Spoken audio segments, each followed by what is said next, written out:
पता है, एक बारी ना एक चोर होता है, वो रोज़ की तरह चोरी करके निकलता है रात को, एक सेठ जी को पूरी तरह से लूटने के बाद और थक जाता है। जैसे निकलता है उसके घर से चोरी करके इतना सारा खजाना लेके कि उसके पीछे पुलिस पड़ जाती।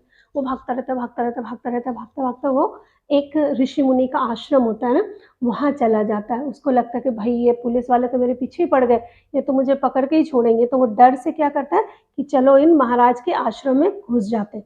तो जब उस आश्रम में जाता है तो फिर उसको लगता है यार इतनी रात हो गई, अब मैं कैसे निकलूँ, कैसे निकलूँ? बाहर देखता है तो बाहर पुलिस वाले तो है ही, सोचते पुलिस वाले सोच रहे होते कि कहाँ चला गया वो? तो फिर पुलिस वाले वहाँ खड़े होते हैं थोड़ी देर, अब ये चोर जो वो डर जाता है, सोचता है एक काम करता हूँ, आज की रात ना मैं इसी आश्रम में निकाल लेता हूँ, इन्हीं महाराज जी के आश्रम में। तो ऋषि मुनियों का वो आश्रम था और फिर उस चोर ने सोचा कि चलो आज की रात मैं यहीं गुज़ारूँगा, तो चुपके से एक कोने में खड़े होके देखता है, तो देखता है आश्रम वाले तो जल्दी सो जाते हैं ना, तो वो सो रहे होते हैं। तो फिर चोर को लगता है कि चलो आज तो बढ़िया व्यवस्था होगी, आज तो आश्रम के ही कुछ हाथ-सफाई की जाए। चोर है ना, चोर बुद्धि उसकी। फिर वो घुस जाता है आश्रम के अंदर, तो जैसे घुसता है तो देखता है वाह! ये तो किचन है आश्रम का, रसोई। फिर उसमें से उसने सोचा यार जब आ ही गया हूँ, भूख लग रही तो चलो थोड़ा-सा कुछ खा लेते। तो उसने क्या किया, सभी बर्तनों को थोड़ा ढूँढा तो देखता थोड़ा बहुत कुछ पड़ा हुआ है उसमें। तो उसने क्या किया, निकाला और बड़े प्यार से खाया। तो वो जो पोटली थी ना उसके पास जिसमें बहुत सारी चीज़ें वो लूट के लाया था, सोना चांदी पता नहीं क्या-क्या, तो वो सब वो वहीं पे रख देता है और बड़े मज़े से खाने को एन्जॉय करता है। फिर सोचता है यार जब खा ही लिया है, कोई आश्रम में है ही नहीं पूछने वाला, मुझे देखने वाला, सब सो रहे हैं, तो क्यों ना मैं यहीं सो जाता हूँ। तो जब सुबह होएगी तो मैं चुपके से निकल लूँगा, इसके पहले कि दूसरे जगह।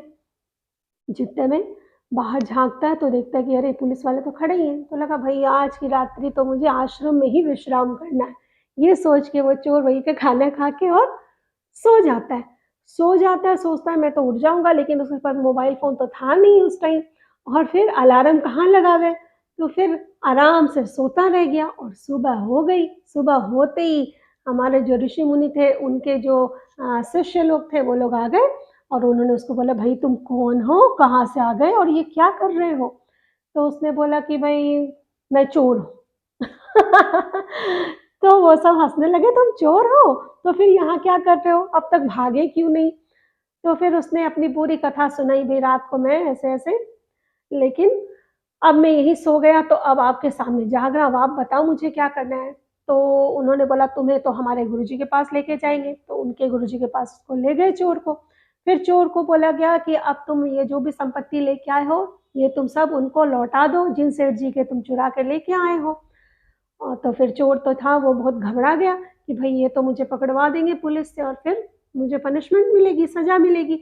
तो उसने फटाक से दौड़ के जाके और स्वामी जी के पैर पकड़ लिए। उसने बोला कि स्वामी जी प्लीज़ मुझे बचा लो, मुझे जेल में ना डालो।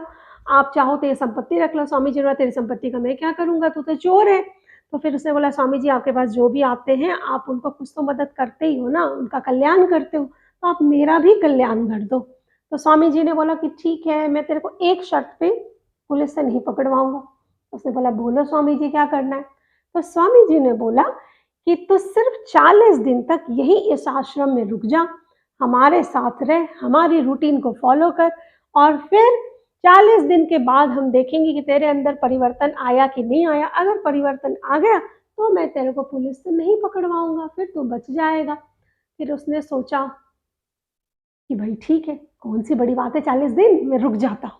तो 40 दिन वो वहाँ आश्रम में रुक गया। अब आश्रम में चूँकि स्वामी जी ने कहा था तुम्हें हमारे ही रूटीन को फ़ॉलो करना होगा। तो सुबह हुई, वो उठा चोर, दूसरे जितने शिष्य थे आश्रम के, उनके साथ वो भी उठा, नहाया-धोया, उनके साथ पूजा-पाठ करी, यज्ञ किया और चैंटिंग करी अच्छी वाली जप। फिर ध्यान सीखा, सब करने लग गया वो और ऐसे करते-करते सेवा करी, आश्रम में ही खाता था, जो भी उससे हो पाता था वो कर रहा था। ऐसे करते-करते वो ज्ञान सुनता स्वामी जी के और लोगों को देखता भई बड़े चाव से लोग आते हैं, सुनते हैं तो उसको भी इंटरेस्ट आने लग गया और इसी तरह से आश्रम का जीवन उसने आश्रम में रह के सिर्फ 40 दिन बिताए और 40 दिन के बाद जब उसका 40 दिन पूरा हो गया तब स्वामी जी ने उसको बुलाया और बोला कि भाई तुम तो बहुत अच्छे से सेवा कर रहे थे, तुमने साधना भी इतने अच्छे से करी, ध्यान भी इतने अच्छे से सीखा, सारे नॉलेज सेशंस को इतने अच्छे से अटेंड किया, फिर तुम चोरी क्यों करते हो? तो ये बुरी आदत है, इसको छोड़ दो और तुम में काफ़ी सुधार मुझे दिख रहा है, तो मैं तुम्हें अब चोर से नहीं पकड़वाऊँगा। ये संपत्ति जो तुम चुरा के लेके आए हो, ये मैं खुद सेठ जी को दे दूँगा और तुम शांति से अपना जीवन यापन करो। फिर पता है उस चोर ने क्या कहा? उस चोर ने कहा कि नहीं स्वामी जी, अब मुझे फिर से चोरी नहीं करनी, मुझे नहीं जाना और मुझे यहीं आपके पास आपके आश्रम में शिष्य बना लो। तो आश्रम में स्वामी जी ने उसको एक जगह दे दी और वो वहाँ रहने लग गया और वो जो संपत्ति थी ना, उसको स्वामी जी ने सेठ जी को दे दिया कि कोई चोर यहाँ छोड़ गया था। सेठ जी भी बड़े खुश हो गए और उन्होंने आश्रम को भी डोनेशन दे दिया। फिर इससे क्या हुआ, हम क्या सीखते हैं?